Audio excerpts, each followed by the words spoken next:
Hey you guys, we're back. We're better than ever. Been a little while. I miss you guys. I was in Japan for just over 2 weeks, and obviously it was Christmas before that, so I was, prancing around with the family. But anyways, I thought for my first video back, other than the vlog, which if you haven't watched, you should. I thought for my first video back, we could do kind of like a first impressions of a bunch of new products that came in the mail while I was gone. That's it. That's all I have for you.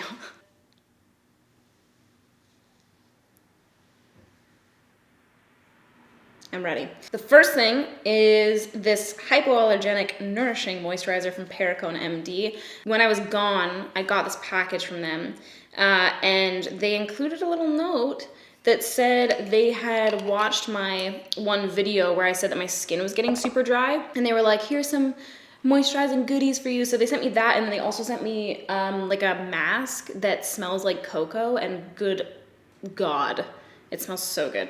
This one smells good too. But anyways, I've never really tried any of the Perricone MD skincare, but as you know, I'm a big fan of their no makeup foundation, their lipstick, all that good stuff. So, and my skin, by the way, was unbearably dry the whole time I was in Japan. Like my face skin is always really dry, and my hands are usually kind of like fine, but my hands were literally like cracked and dry and ashy, and like I felt like a friggin' like 78-year-old man. The weather hit me like a goddamn brick. Also, this is my skin. I posted a little update to Instagram talking about how I'm done my antibiotics completely now. So I was on monocycline. Yeah. I talked about it in a couple videos super briefly, but while I gab about my skin, I'm gonna try out the NARS Natural Radiant Longwear Foundation. Shake well, it says. Bien agité. How's that French, Jamie Page? I'm using the shade Fiji. They sent me 3 shades. Well, actually, they sent me like a bunch of shades. They have 30 shades total in this collection, which is fantastic. Tarte. And they sent like little samplers of all the shades, but then they sent me 3 shades full size that I think they were like, that is probably your shade. So anyways, I'm gonna try the shade Fiji. I'm not sure how well this is gonna match me. And I'm gonna apply this with my Smith 130 brush. So anyways, this is how my skin's looking. I'm pretty happy with how it's turned out. I'm interested to see kind of like what, maybe a little bit dark and maybe a little bit yellow, but we'll go with it. I'm interested to see what kind of happens over the next few weeks to some months. If my skin stays where it's at, or if it gets worse, if it gets better, I don't know. Maybe I'll have the glowing goddess skin I've always wanted. This foundation is going a really long way, I must say. I normally would kind of like dip my brush in to the foundation and then do like one section of my face and then dip it in again and do the other section of my face and then dip it in again and do another section, but this is literally like having dipped in my brush once. This is where I'm at. It's not necessarily what I would consider natural or radiant in a finish. It's quite matte actually, but not in a way that's like something I'm really mad at. It's almost like a satin finish. I was hoping when I saw that natural radiant label that it was going to be like super dewy. I'll keep holding out hope. That looks pretty good.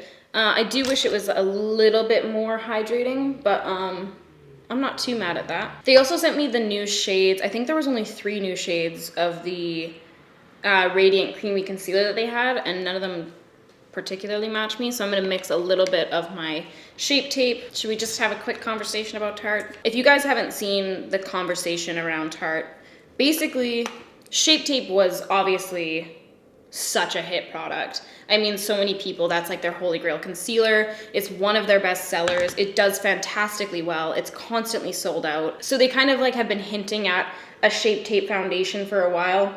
And everyone, obviously, this was highly anticipated because everyone loves that concealer, and it's kind of been something that, people have not really strayed from over the past year. So everyone was obviously really excited about this foundation. And then when they launched it with like, gosh, just a really pitiful shade range, which isn't uncommon.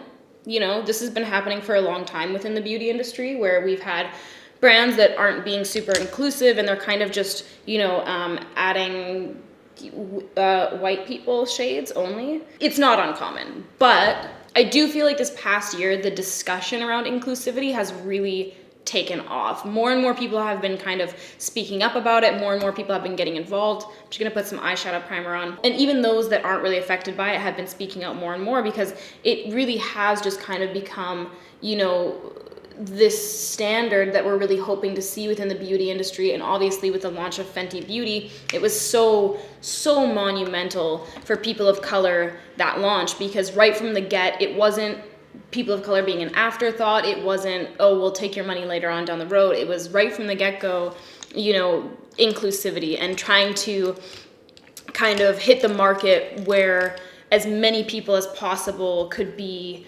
excited and included in this launch. And you know, the thing that I said on Twitter initially when I saw that shade range was that it makes it kind of uncomfortable as an influencer, because you know, you guys want us to review stuff, you guys want to see what our thoughts are on new products, and especially something as anticipated as this foundation. You know, you guys were obviously waiting for reviews from your favorite YouTubers and people on Instagram and stuff like that, and it just feels a little uncomfortable, especially with the amount of discussion that's been surrounding this topic over the past year, to review and then furthermore potentially recommend a product that so many of you are excluded from even trying. And the thing that makes me more upset than anything, Tarte's response. And don't get me wrong, I love the people at Tarte. I've had a good relationship with them thus far.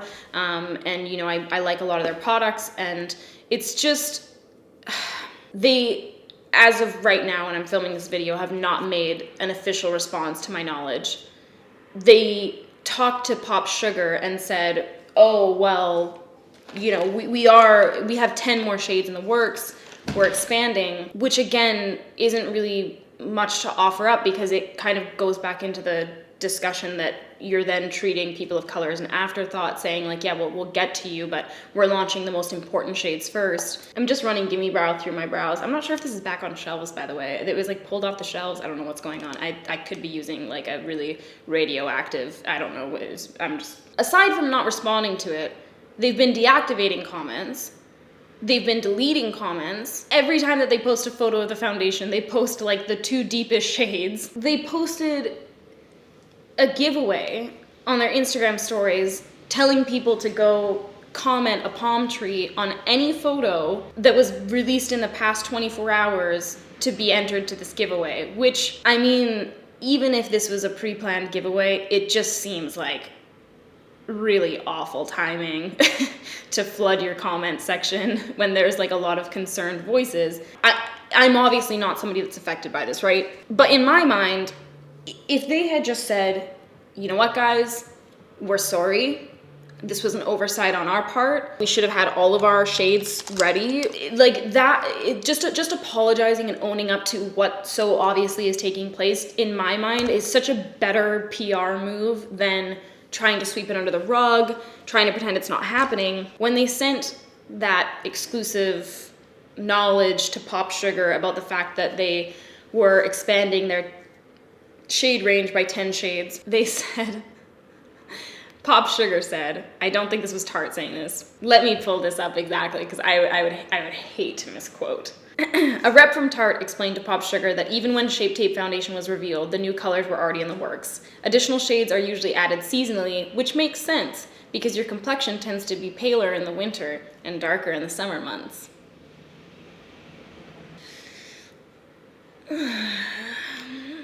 I mean, multiple people have pointed out the fact that, first of all, a good portion of the world is already in summer. But there's also the fact that I, for one, have not encountered any people of color that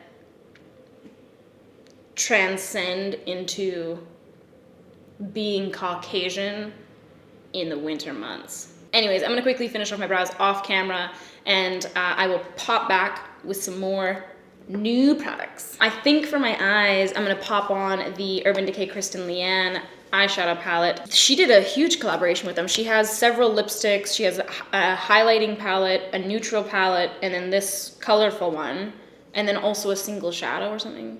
But anyways, I got some of the collection. When I first saw photos of this, I was not taken by it. that palette layout. But this is actually stunning. Even upon swatching them, the formulation of these is gorgeous. Like, it's absolutely beautiful. And there's some really kind of like unique colors. I'm still sad that this one is actually a split pan. You might not really be able to see it on the camera, but it's two different colors in that pan right there. And I wish that those were separate colors because they're standout colors in the palette to me. They're absolutely beautiful and I wish I had more of them. Only matte shades in the palette are this one and this one. So for me, I do feel like I'd have to, you know, reach for another palette to kind of complete a look with this, which you guys know is one of my pet peeves, but it's still a beautiful palette. So let's dog hair in my mouth. Let's use it. So I'm gonna be popping Tajin in my crease. Nicely pigmented as well. It's not so pigmented that it's kind of like overwhelming and you're having to spend a ton of time blending it out, but it's just basically exactly what I need in my life. And I'm going to blend it out with a moderately clean brush. I think I'm gonna take a little bit of her neutral palette to help kind of give this a little bit of a better gradient, just because that orange is pretty orange on my skin, you know? So this is the other palette. I love the packaging, by the way. This is the other palette. It's the Daydream palette. Yeah, Daydream. And it comes with these colors. These two are pretty similar, especially on my skin tone. They show up basically the same. So I'm just gonna grab that one right there and use it as a little bit of a transitional shade. Okay, then I'm going to grab, what do I want to do here? I'm going to grab Spitfire, I think, which is this kind of like iridescent magenta. It reminds me a lot of this one pigment from Sugar Pill that I used to really love. So nice. Oh, baby. That is such a nice color, dude. Fuck, they did such a good job with this palette. I'm literally blown away. I don't know what to say. A little bit of fallout with that guy, but nothing crazy. When I do have fallout, especially with shades that are shimmery or something that's like gonna make streaks or whatever, I just take my concealer brush, because I use like a bigger one to blend it out, and I just basically pick it up by swiping upwards, and it kind of gets stuck in the bristles of my concealer brush. Just remember to wipe that puppy off or clean it. Otherwise, the next time you go to blend out your foundation, it will be eyeshadow colored. Then I'm going to take Corona, boop, right there, and I'm going to pop that guy on. Actually, I think I'm gonna use my little finger for this guy. Oh yeah. This one definitely gives you more of that kind of dimension that exists in the shadow when you apply it with your finger. I'm just gonna layer up. That's such a gorgeous color. I'm gonna layer up some more of Spitfire on the outer corner and decide where I'm going with this look. And then to blend these two shades together, I'm just kind of patting over top of it, putting down my brush first where I want the most pigmentation on that outer corner. And then once I have a little bit less product on my brush, I can kind of go and pat over top of Corona, and then that will kind of serve to blend those two shades together. I'm gonna build up a little bit more of that orange shade on the outer corner as well. You know what's funny? I feel like I used to have a really hard time toning down looks. This is maybe a thing that only happens to me, but I used to have a really hard time toning down looks. Like, I felt like I could not for the life of me do a day look, and now I feel like it's the opposite effect. Like, I feel like no matter what I put on my face, it ends up looking like kind of not much. I just seem to not build up colors as much as I used to, and I'm having to force myself in the other direction. And it's annoying because then I feel like all my Instagram photos look exactly the same. Yeah, this is now becoming a just me problem. I'm gonna use this little brush that came in the palette, I think, to try and apply dye. Boop, right there. And I'm going to just kind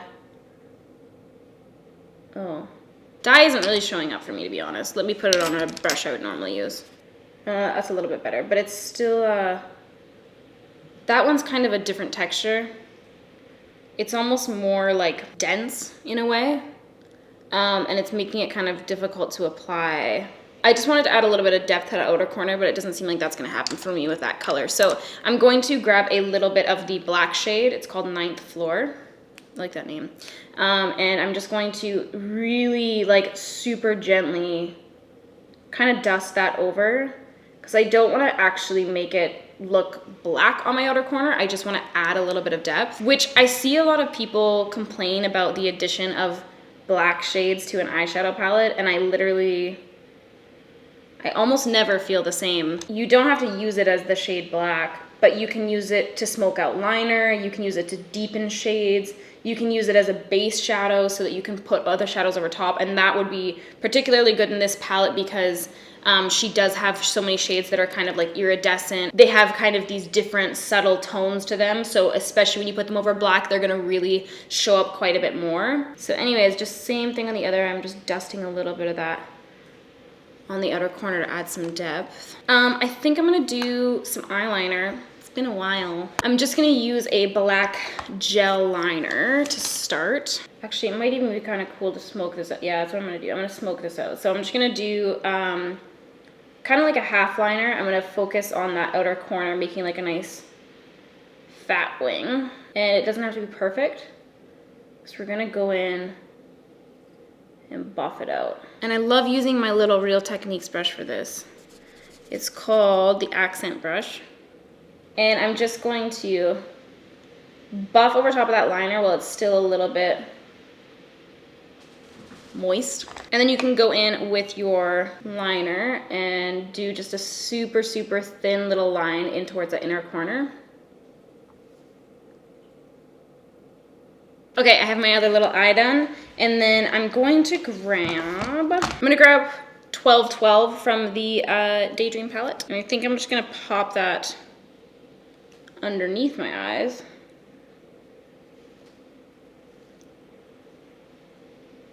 Maybe I'll add a little bit of that Tajin underneath as well. And then I think I'm gonna do a little bit of Brixton, which is this side of the split pan. And I'm just gonna grab a touch of that baby on my brush and bring it into the inner corner. So I'm just using the Heavy Metal liner in Grind, which is kind of like a pinky gold, and it has little flecks of like purple and green and stuff in there. And I'm just applying just a small amount, kind of right above where my liner is. Nothing crazy. And then I'm just going to apply some mascara, and we'll zoom out and we'll finish off this look. Okay, so I didn't really have any new bronzers, so to speak. Like, I didn't have anything new in the mail, but I don't know if I ever ended up actually trying these Becca bronzers. They seem pretty untouched. I can't remember. So anyways, I'm gonna try those out. They launched these a while ago. I'm gonna try the color Capri Coast. It's a nice shade, actually. Maybe a little bit red. I'm so used to using the butter bronzer now, which you have to like fucking load up like fuck on your brush, because it's not like as pigmented, which is really nice. It's kind of what makes the formula so great. But I'm so used to like really like getting my brush in there that I kind of over applied here. I thought I would try out the Natasha Denona Diamond and Blush kits. I got sent these guys. Your girl's on the PR list. First of all, when I first saw the video, I was like, God bless, because I'm going to now have that skin texture of majestic, glowing highlight, model-esque skin. I don't know if you've seen like Natasha Denona's Instagram and like the kind of glowy skin, so nice. And I was like, I'm gonna have that now. But then I saw pictures and I was like, what are those blushes? They're pretty bright, man. And then this one, also very bright. If you know my preferred flavor of blush, it's essentially something that looks non-existent in the pan. So I was a little unsure about this. So basically the top is all creams and the bottom is all powders, and they have this kind of little divider. You know, I'm not a huge fan of cream powder combos in one palette, but I do appreciate that they put the little divider in there to make sure that you're not getting it all fucked up.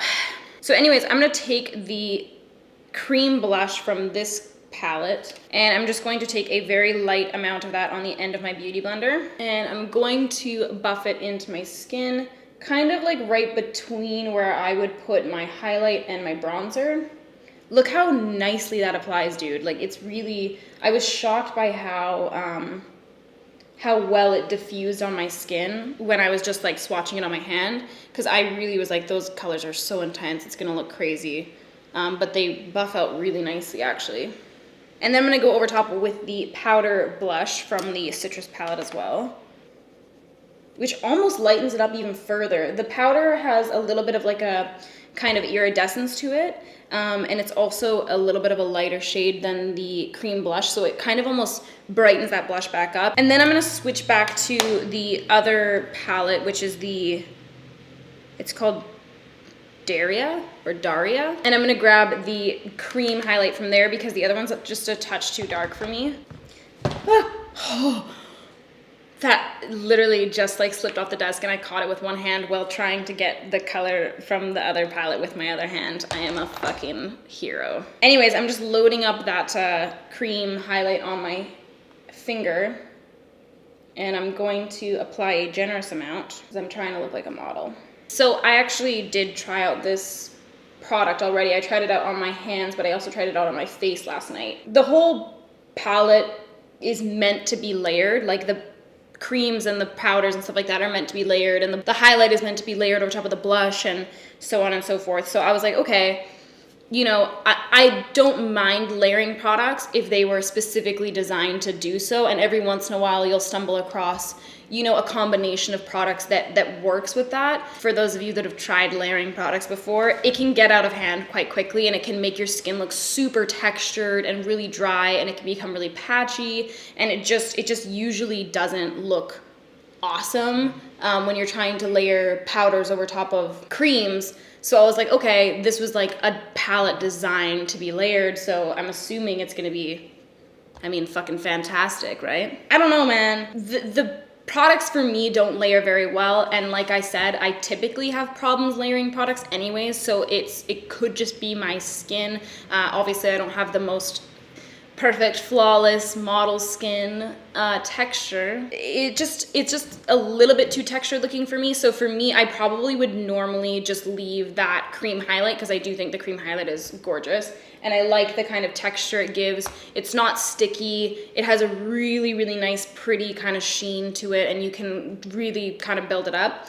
But for all intents and purposes, I will put on some of the powder highlight as well. So they have this one here, which is the diamond powder, and then they have this one here, which is the Glow Extreme. So the Glow Extreme is kind of more what we're used to in terms of like highlight formulations, and the diamond powder is fucking weird, man. It's like super chunky glitter. I don't know. I tried them both on my skin last night. I didn't mind the Glow Extreme layered over top of this. Although for me personally, if I was going to use the powder, I would use the powder just by itself. I wouldn't layer it with the cream typically. The diamond one, I can appreciate the effect of it. I think that if I was going out clubbing, which I don't do, but if I was like going out to an event and I was going like really glitzy over the top, maybe I would use the diamond one, but for me it's too textured, it's too glittery, and it just looks not nice on my skin. But so anyways, we're gonna do the Glow Extreme one over top of this little cream I got going on, even though I'm loving this shine. So I'm gonna take this little brush with the Glow Extreme powder and I'm going to go over top. I mean, it's like a good intense highlight. I'm sure that a lot of people are like gonna be loving that. It's just not typically what I go for in a highlight these days. I used to love it. That said, I'm really super impressed and surprised with the blushes in the palette, and I do really, really like that cream highlight a lot. I think it looks super pretty. If you're fair, you're probably gonna wanna go for Darya if you guys decide to pick these up. If you're like tan to deeper skin tones, you're probably gonna wanna go for Citrus. I'm not sure what those guys retail for. I'm sure it's ridiculously expensive. Really pretty formulation on some of the products. Some of the ones I'm not as keen on. Okay, I have some little guys from Stila here. I thought this was really unique. It's the Stay All Day liquid lipsticks from Stila, but it's sheer formulations. So they sent out sheer formulations and then also shimmer ones. So they had sheer and shimmer versions of some of like their popular colors. So this one's sheer Caramello. I'm gonna put on a little bit of that. And it actually is sheer, like it's so bizarre. I just wonder if that means it has an even higher alcohol content than normal, because I'm just wondering how they're shearing it out. This is beautiful. I haven't, I swatched these on my hand to kind of get a feel for what was going on. And they stayed pretty well. Like, they stayed like a liquid lipstick, but they were just a little bit more sheer. And I just wonder if this would be kind of like a good alternative for me with liquid lipsticks, because for one, I don't typically wear liquid lipsticks out of the house because I just find them so drying, and I have eternally dry lips. Like, I always have lip balm on me. I'm always applying lip balm, but I constantly have dry lips, like all the time, every season. It's the worst. I also don't like wearing liquid lipsticks because I just eat a lot, and so every time I eat, it's kind of like the lipstick's coming off, and then it's like hard to reapply it, and then it's hard to even take it off because like you have to have makeup wipes with you, and then it's like red all around your mouth. Like, it's just the worst case scenario for an eater. But I wonder if this would be kind of better, because especially with more nude colors, it wouldn't be as noticeable if it was coming off, and it probably wouldn't be as noticeable to layer the product. I kind of want to try this stuff too from Stila. Glitterati lip top coat. And it's kind of like a liquid lipstick version of, like, you know those ones from Jouer that are like glossy, that are a lip top coat? It's kind of like a liquid lipstick version of that. It's super thin. It's literally like water, but this is the gold one. I'm gonna put that down the center of my lips. I like that. You hot? No, I'm not hot. I'm just blowing on my lips. I actually like this a lot. I think it makes my lips look kind of plump, and it almost like kind of adds dimension to them without having to wear a gloss. So if you're really not big on glosses, it kind of is nice for that. Anyways, you guys, that's my video for today. Those are my thoughts on some of the new products that I got in the mail. If there's anything else that you've been dying to see and you want a quick review on it, let me know, and I'll pop it in the next video. Thank you guys so much for watching. If you haven't already, click subscribe, go follow me on Instagram. I dropped from 2.4 to 2.3. It was devastating. But anyways, you guys, thank you so much. I love you guys. I'll talk to you next time. Peace out.